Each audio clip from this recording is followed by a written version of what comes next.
You mentioned in the beginning working also with academic centers, and it comes to mind, we interviewed your CEDAR director, Janet Woodcock, about how they are working, I believe, with Duke to help come up with a plan to make clinical trials more streamlined and less onerous in the United States, and therefore not have as much of a demand to go overseas. So that's one example of working with a medical center. Maybe you can comment on that, where that stands. Are you doing that with other medical centers? Yeah.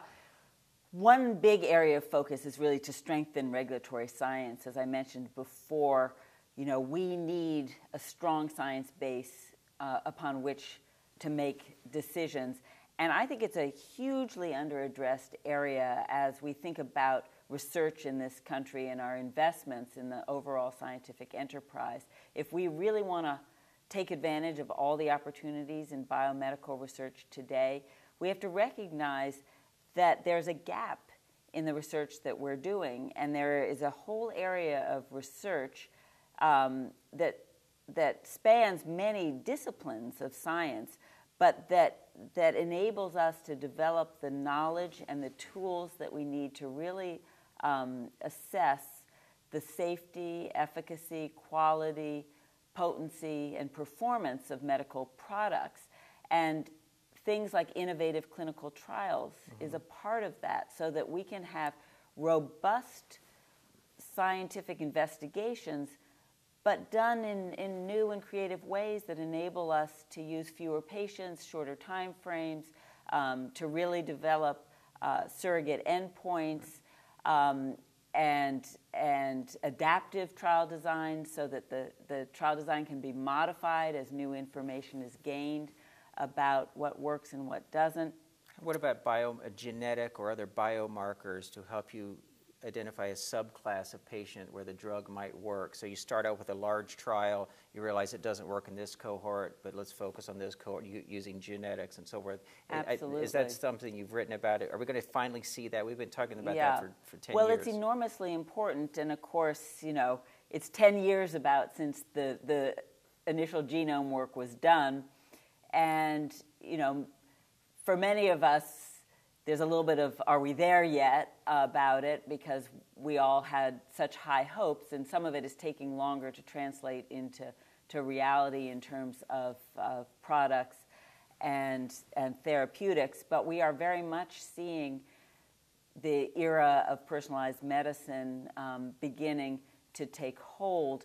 We are recognizing increasingly the importance of targeted studies and approaches, that there are subpopulations of responders, there are subpopulations that experience more severe adverse reactions to treatments as well, and we need to better understand that. We need to have clinical trial designs that enable us to better understand that. We need to develop the right diagnostics based on understanding of the genome and other biological pathways and markers, and we need to apply those diagnostics with appropriate use of therapeutics. And we have examples already in practice with FDA-approved products, and there's a lot more that's emerging in the pipeline. Like the EGFR drugs, M-clones, Erbitux, Lilly's Erbitux, works in KRAS negative and EGFR and so forth. Those types of cancer, really, lung cancer is not one disease, it's multiple diseases now.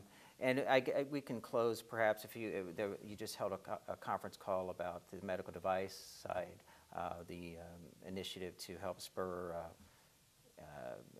get innovative products to market faster, if assuming they work and so forth. Maybe if you can just recap what that conference call was about for those who missed it. Well, there's a lot going on in the medical device area. We're trying to really take a new look at our regulatory pathways for the approvals of certain medical devices to make sure that they are as modern and streamlined and transparent and predictable as possible, making sure that they reflect the best possible approaches to both evaluate efficacy and safety. And in the device area, we think there are some special opportunities to really help support and spur innovation, and the importance of whole new device strategies and classes of devices that can really make a difference in improving human health and addressing disease.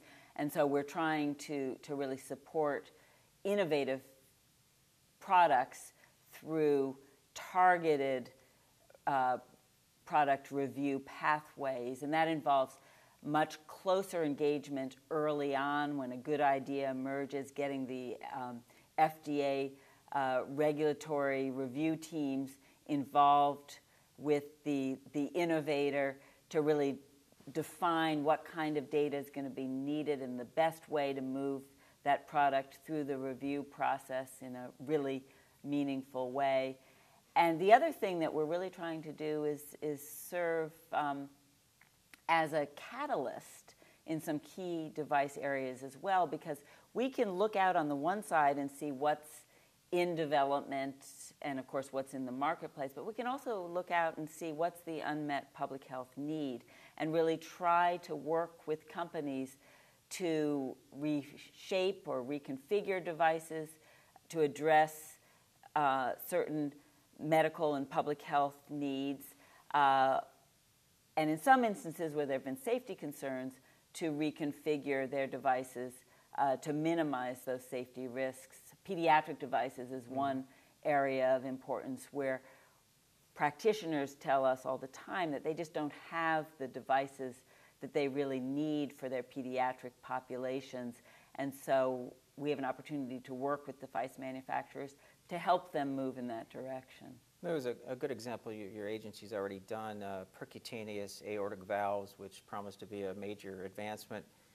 The clinical trial still underway needed to be adjusted, and some doctors, some cardiologists wrote a letter to Dr. Shuren. They got together and changed the future trials so that they could happen in a more ethical way and faster. So I've seen some changes already. So we try to be flexible. We try to be flexible. We try to be responsive. But of course, at the end of the day, our mission and our commitment is to really do what needs to be done so that we can assure the American people that the products that they rely on every day are safe, effective, and high quality.